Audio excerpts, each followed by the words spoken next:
So, hey, Dan, good to see you again. Yeah, Cory, it's always a pleasure. Just what a day. Oh boy, yeah. Well, for a person with your specialty, some of the commenters have already been looking forward to seeing you. I mean, you've been outspoken on energy issues and consumer issues for a long time. Yep. And as I kind of said, now's the period where it's a mixed blessing where you can say, I told you so. I mean, you've been shouting this from the rooftops for a long time, and now it's really come home to roost, hasn't it? Well, I live here in Eastern Canada, in Oakville. It's nice to be able to finally look at my neighbors and say, you believe me now? Yeah. What did it take? $1.85 a liter, heading to $2 a liter before, you finally woke up. My kids say it's a little bit like shaking someone's head and hearing the rattle here. There's a little less of that now, thankfully. So, I mean, something you didn't see, I'm sure, not many of us. I mean, we saw the lack of local energy security, and we've been kind of throttling our local production abilities and transportation abilities for Yep. oil and gas. But I mean, we didn't anticipate the Ukraine-Russia war to really take it and exacerbate it so quickly like this. We're in kind of a lot of trouble across the country. This, on top of the inflation from a lot of other factors, we're in for a rough ride, I imagine. Well, look, denying your own resources and your ability to help stabilize the world after what, 30, 40 years of being subject to the vagaries of inflation and OPEC should have wakened people up to the reality that the hard fought move in the mid-20s, 2003 to 2010, both to increase Canada's oil capacity and the U.S. fracking, wasn't done out of out of the goodness of our hearts or because we were bored. It was done because the alternative was that we were on our knees and at the beck and call of those who had oil and those who had hydrocarbons. The fact that we got there only to find a generation of people now saying times are good, money's easy. We got all our fat pensions. We got all of our roads paid for and all our hospitals paid for. Not really, but, I think we've taken for granted the very thing that gave Canada a substantial boost in its prosperity over the past 20 to 25 years. And we've looked a gift horse in the mouth by saying, hey, who gives a damn that we can raise $25 billion from the oil and gas sector that pays for our hospitals, that pays for education, that pays for our roads, and it doesn't matter where you are in this country. I think what's happened now, Cory, is that this is a little bit like dumping a cold pail of water on everyone's head and making them stand up and realize, hey, you can't take these things for granted. You got Russia laughing. You got the United States embarrassingly going on bend knee to Iran and to Venezuela. Two countries with great environmental track records, great human rights records. Now we're saying to them, oh, can we get a bit of oil, please? Because we were too busy shutting down the Keystone XL pipeline. I spent a lot of time working with media in the United States in my previous job at Gas Buddy, and it's amazing. They could not see what was happening in Canada, the deconstruction, the attack, the activism, the foreign-funded groups that were destroying our oil and gas sector while Canadians sat back and lived high on the hog. The Americans didn't believe this was going to happen. Well, now reality is beginning to bite, and they're having none of it. Unlike many Canadians who is realized far after it's too late, Americans actually preemptively saying to Mr. Biden, you and your Congress, you and your Democratic friends over in the House of Representatives, get ready because we're going to put you on the 30-yard line and we're going to punt you right through the end zone. Yeah, they got some midterms coming up that they're not looking very good for right now, and nothing sours political support faster than hitting everybody in the pocketbook just before the election. But they don't seem to be showing, like, what I'm wondering, are we going to learn? And I mean we in general, not to mention that the government's learning from this. Like Biden, as you said, is going and groveling to Saudi Arabia, but he's never uttered a peep on even considering increasing Canadian supply. We're right on his doorstep, and he just absolutely will not consider that as an alternative. No, because they're beholden to the green grifters who have been having a good run of his party. I mean, there's actually some people I speak to, many of my friends in America say they didn't like Trump, but it was sure a heck of a lot better back then than it is now. Look, you limit your options when you forget the recent history of your country, and Americans have to be able to understand that their place in the world, and global security goes hand in hand with energy security. The extent to which you compromise that, you play games with that, you'll learn the lesson that Europeans are learning. Even Boris Johnson today knows that his net zero fantasies have been blown to smithereens. Like it or not, they've got to frack.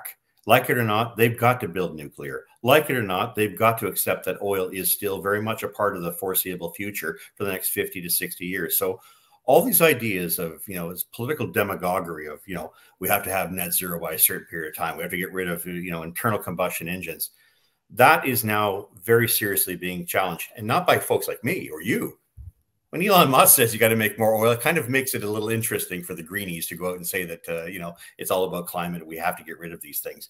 No one in the right mind wants to go down that road. And so I think we have to have policies in this country based on reality, not stuff of, magic and make believe, and a narrative that I think has been, has led us to this point where demagogues and very, unsavory dictators like Vladimir Putin and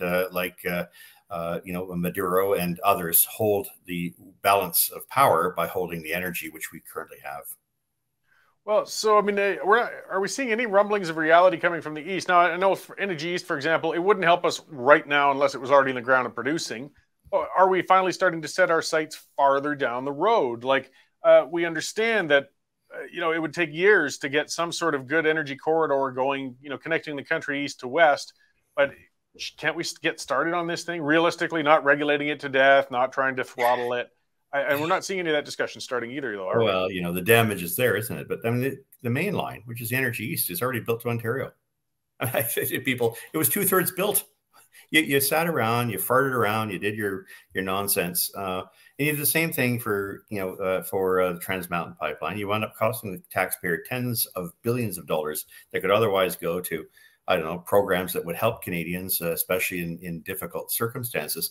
Instead, our virtue signaling, our desire to ignore reality, our desire to wish away that which is obvious, is a little bit like the governments are taking the view that the sun rises in the west and settles in the east. I mean, if we want to be a bunch of flat earthers about this, that's fine.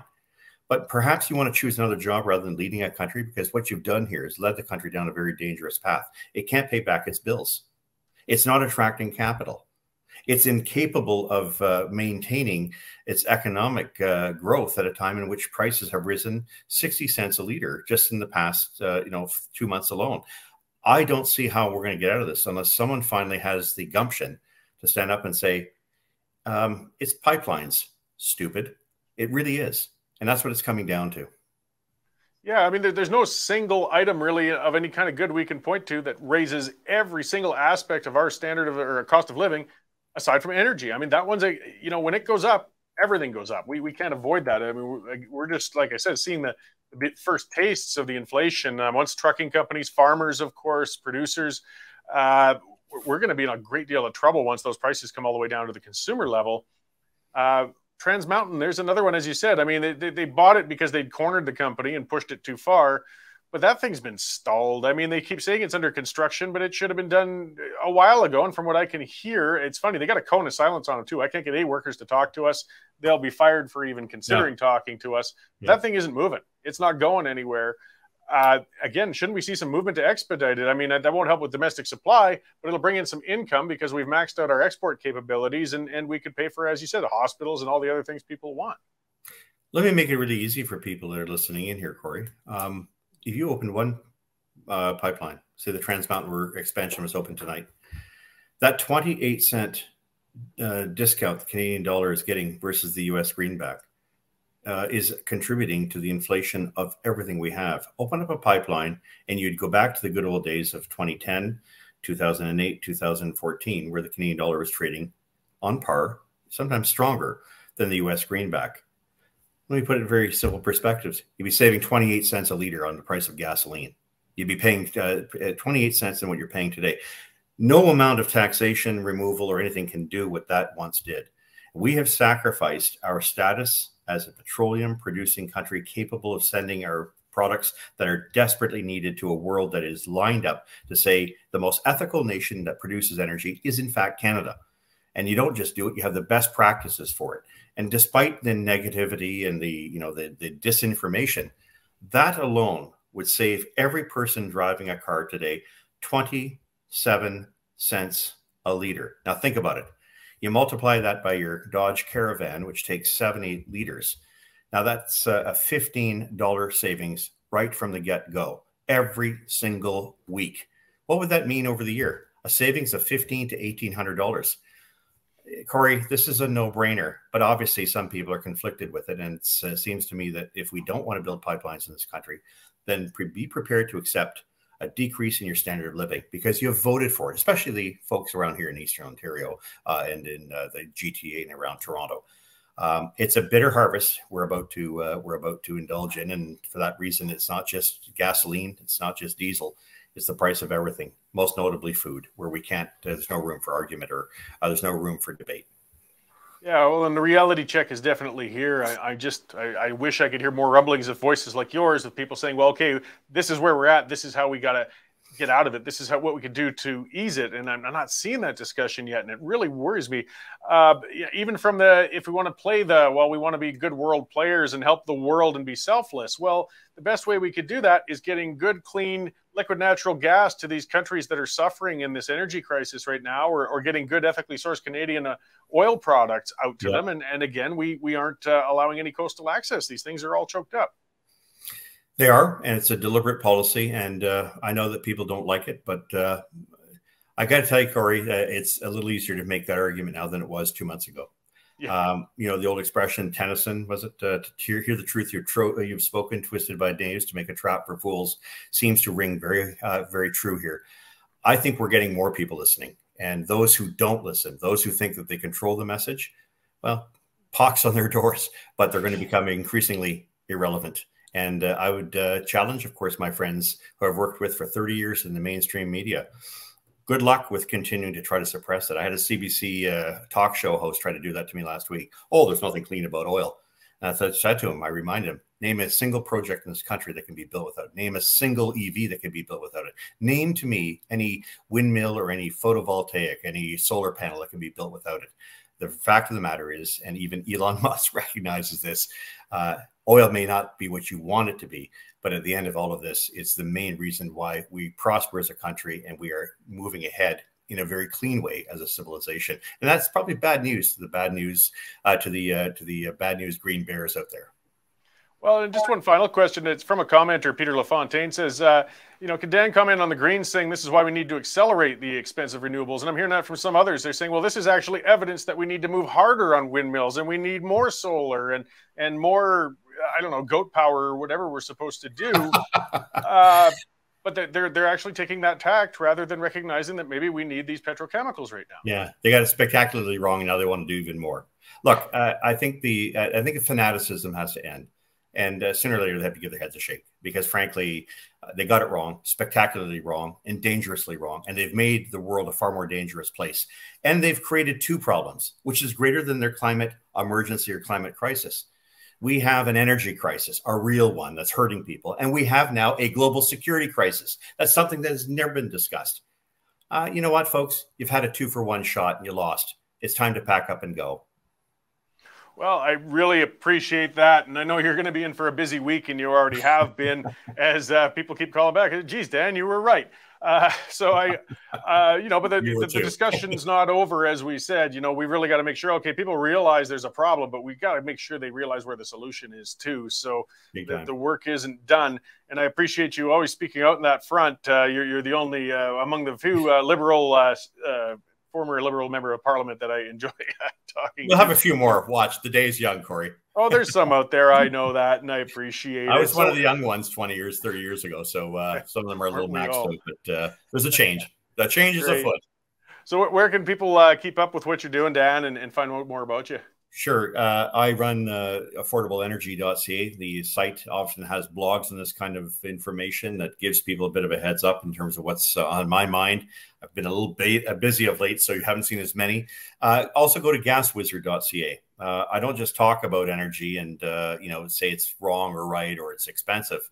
I actually try to do something about it by predicting those prices a few days ahead. So try to go there. I'll try to save you a few bucks, and maybe along the way, this current form of the Liberal Party will do what I did, which was to give 2 energy rebates and maybe some help to Canadians rather than finding cute, trendy ways to, as it were, fleece them. Excellent. Well, thanks again, Dan. Always a pleasure talking to you, and keep up that good work. You bet. Take care. Bye, Cory. All right, bye.